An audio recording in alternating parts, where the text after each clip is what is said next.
Samajwadi party का जब नाम आता है तो अराजकता सबसे पहले सामने आती है।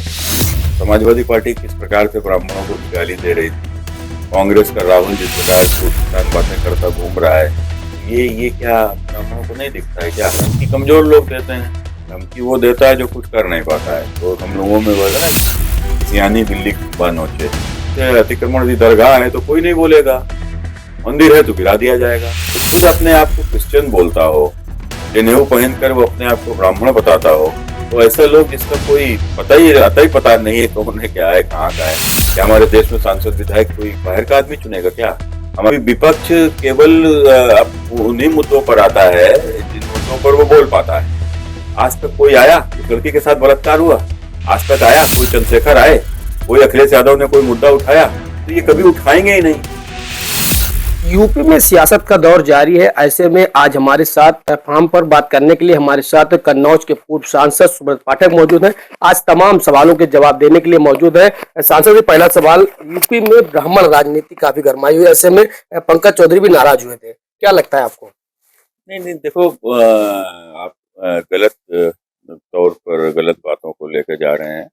न कोई ब्राह्मण राजनीति है और न ही कोई किसी प्रकार की कहीं ना कोई नाराजगी है। विषय जो था कि उस समय के ऊपर जो भी अपने वहाँ लोग बैठे थे, तो सदन चलता है तो यार मित्र लोग अपने आपस में एकजुट होते हैं। अब उसमें जो लोग बैठे उसमें क्या सारे ही ब्राह्मण थे?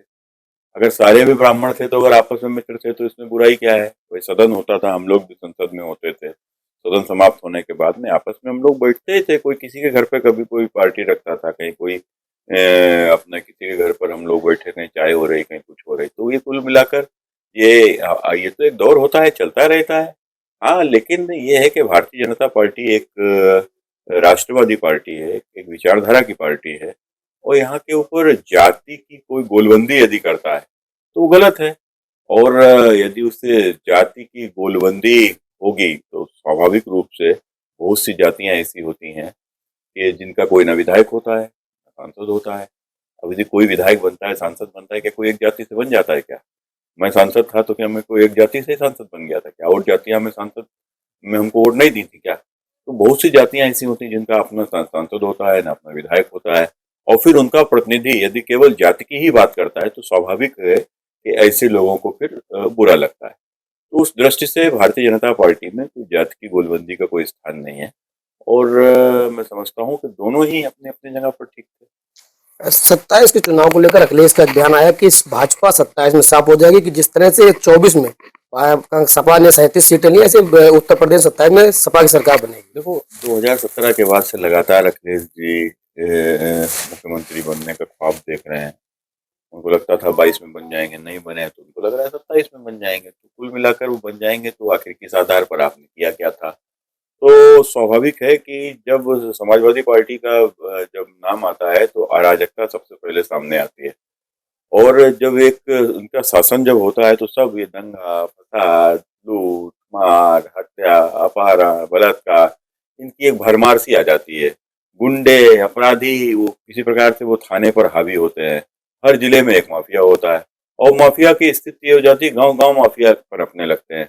तो कुल मिलाकर आम आदमी का जीवन दूभर हो जाता है।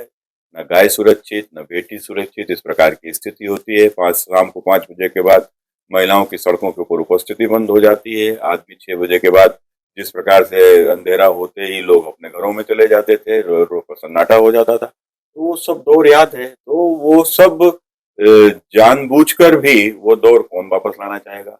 इसलिए अखिलेश जी को सपना अपना देखने का सबको अधिकार है कि वो मुख्यमंत्री बनने का सपना लगातार देख रहे हैं, तो देखना भी चाहिए उनको। देवरिया में एक भाजपा के नेता के द्वारा मुख्यमंत्री से मस्जिद को लेकर शिकायत की गई, जिसके बाद वह मस्जिद डमीवोज हो गई।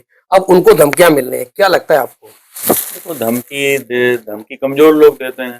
धमकी वो देता है जो कुछ कर नहीं पाता है। तो हम लोगों में वो है ना, किसियानी बिल्ली खंबा नोचे। तो कुल मिलाकर ऐसे लोग अगर जो धमकी दे रहे हैं तो ठीक है, धमकी देने वाले कौन है उसको प्रशासन खुद ही देखेगा। लेकिन हाँ, किसी ने अगर जूं तक भी की तो उसकी वह स्थिति होगी कि उसको हैसियत याद आ जाएगी, उसको याद आ जाएंगी। हम आने वाली पीढ़ियों को कहकर जाएंगे कि कभी इस प्रकार की हरकत मत करना। रही बात, देखो, किसी अतिक्रमण को मंदिर या मस्जिद से जोड़कर नहीं देखना चाहिए। हमारे जो संविधान है, तो संविधान सबके लिए बराबर है, चाहे मंदिर हो चाहे मस्जिद हो। कुल मिलाकर अतिक्रमण होगा तो गिराया ही जाएगा। वो एक समय था कि जब तुष्टिकरण के तहत अतिक्रमण को पनाह दी जाती थी, अतिक्रमण को कहीं ना कहीं उसको संरक्षण दिया जाता था, और जिस कारण से अतिक्रमण की दरगाह है तो कोई नहीं बोलेगा, मंदिर है तो गिरा दिया जाएगा। तो अब तो ये सरकार दूसरे टाइप की सरकार है ना, ये तो किसी का तुष्टिकरण करने वाली सरकार नहीं है। अतिक्रमण की जद में जो भी आएगा गिराया जाएगा, गिरा दिया गया। बीजेपी में विधायकों को लेकर, जो ब्राह्मण विधायक हैं उनको लेकर सपा और कांग्रेस लगातार बयान दे रहे हैं कि अगर ब्राह्मण कांग्रेस या सपा में आते हैं तो उन्हें भरपूर सम्मान मिलेगा, और बीजेपी सम्मान नहीं दे पा रही। देखो क्या सम्मान दोगे? समाजवादी पार्टी किस प्रकार से ब्राह्मणों को भी गाली दे रही थी, कांग्रेस का राहुल जिस प्रकार से उठपटांग बातें करता घूम रहा है, तो ये क्या ब्राह्मणों को नहीं दिखता है क्या? तो कुल मिलाकर देखो, ब्राह्मण कोई जाति नहीं है, ब्राह्मण एक व्यवस्था है, और जो अपने राष्ट्र के साथ में जुड़ा हुआ है, जो राष्ट्र से प्रेम करता है। तो हमारा राष्ट्र किसके हाथों में सुरक्षित है, ब्राह्मण उसी को राष्ट्र देगा। राम मंदिर को लेकर सपा के सांसद ने एक बयान दिया कि राहुल गांधी का कहना है कि राम मंदिर का निर्माण पूर्ण नहीं था, तभी वह मंदिर नहीं गए थे, मगर अब वो जाने वाले हैं। देखो, उनका मंदिर से आस्था ही नहीं है। मंदिर पूर्ण था, मंदिर पूर्ण नहीं था। हमारे सनातन में तो हम लोग आप देखो और कि हम लोग तो मटिया की भी पूजा करते हैं, उसमें भी वही स्वरूप मानते हैं जो स्वरूप सोमनाथ का है, जो स्वरूप काशी विश्वनाथ का है। वो हमारे बाहर नीम के नीचे जो मटिया है भोलेनाथ की, हमारा उसको हम वही स्वरूप मानते हैं। तो जिनकी आस्था ही नहीं है, वो क्या करोगे? जो खुद अपने आप को क्रिश्चियन बोलता हो, जनेऊ पहनकर वो अपने आप को ब्राह्मण बताता हो, तो ऐसे लोग जिसका कोई अता ही पता नहीं है कौन है, क्या है, कहाँ का है, उसकी क्या आस्था है? क्या अगर है आस्था तो मंदिर में जाने का किसी को रोक थोड़ी ना है। अब देखा जाए 27 का चुनाव, ऐसे में एसआईआर भाजपा करा रही है और 2 करोड़ से ज्यादा वोट काटे गए। ऐसे में सबसे ज्यादा नुकसान किसको देखने को मिलेगा? देखो, एसआईआर भाजपा नहीं करा रही है, एसआईआर चुनाव आयोग करा रहा है। और वोट जो काटे गए हैं, वो वोट किसके काटे गए हैं? वोट जो मर गया है, वोट वो जो है जो बाहर रहने चला गया है, मौके के ऊपर है या नहीं, वोट वो जो फर्जी बना हुआ था, बेटी की वो बेटी जिसकी शादी हो गई। तो कुल मिलाकर ये वोट तो कोई, ये वोट रहने चाहिए क्या?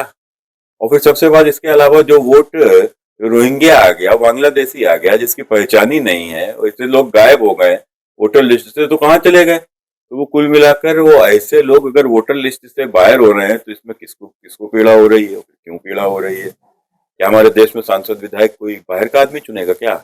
हमारे देश का प्रधानमंत्री कोई बांग्लादेश का आदमी चुनेगा क्या? हमारे देश का प्रदेश का मुख्यमंत्री कोई रोहिंग्या चुनेगा क्या? ये चुन चुन सकता है क्या? इनको चुनने देना चाहिए क्या? तो कुल मिलाकर जो एसआईआर जो हुई है, वो मतदाता सूची का पुनरीक्षण है, और उसमें उसको शुद्ध करना, जो उसमें वोट जो मर गए हैं या जो गलत वोट हैं उनको हटाना, तो ये हो रहा है। तो इसमें बुराई क्या है? और रही बात नफा और नुकसान की, तो वक्त बताएगा किसका नुकसान होगा किसका नफा होगा। सुब्रत, एक लास्ट सवाल, आपको लगातार विपक्ष सनातनी कहता है और आप सनातनी के तौर पे मंचों पर भाषण भी देते हैं, मगर बिल्लौर में घटना हुई, वहां पर गौ के अवशेष मिले हैं भारी मात्रा में। क्या लगता है जिस तरह से गौवंश बंद होना चाहिए, योगी जी भी सख्त है, मगर उसके बाद भी इस तरह की घटनाएं हो रही हैं, क्या लग रहा है आपको? देखो, जब बकरी का मांस खाया जाता है, क्या नाम, मुर्गे का मांस खाया जाता है, और उसके बाद में लोग भैंसे का भी मांस खाते हैं, और उसके बाद में भी फिर गाय गोवंश ही क्यों खाते हैं? ये जानबूझकर कि एक समाज जिसकी ये श्रद्धा है, एक समाज जो इससे पूरी तरीके से अपने गाय को अपनी आस्था से जोड़कर देखता है, उसकी पूजा करता है, तो उसको काट कर, तो मैंने किसी समाज की आस्था को चोट पहुंचाने के लिए सब किया जाता है। तो कुल मिलाकर ये सब काम और योगी सरकार के होने के बावजूद भी हो रहा है, तो इसके मतलब निश्चित रूप से इसमें कोई बड़ा संरक्षण है। तो किसका संरक्षण है? बहुत स्वाभाविक है कि अगर वो संरक्षण कहीं ना कहीं इसमें कोई अधिकारी लिप्त हो सकते हैं, इसमें कोई अन्य समाज के लोग भी लिप्त हो सकते हैं। तो इससे जो भी लोग हों उनको उजागर किया जाए, उनको सामने आए, उनके ऊपर कठोरतम कार्रवाई हो, और नहीं होती है तो निश्चित रूप से लोगों की आस्था को चोट तो पहुंचती है। अन्य मुद्दों पर तो विपक्ष उठा देता है, मगर ये मुद्दा अभी तक विपक्ष ने क्यों नहीं लिया? देखो, बिच्छू की गाय काटी गई है ना, अभी तो इसलिए विपक्ष इसको कभी नहीं लेकर आएगा। अभी विपक्ष केवल उन्हीं मुद्दों पर आता है जिन मुद्दों पर वो बोल पाता है। तो कुल मिलाकर जहां पर तुष्टीकरण हो रही होती वहां तो विपक्ष आएगा, लेकिन वहां नहीं आएगा।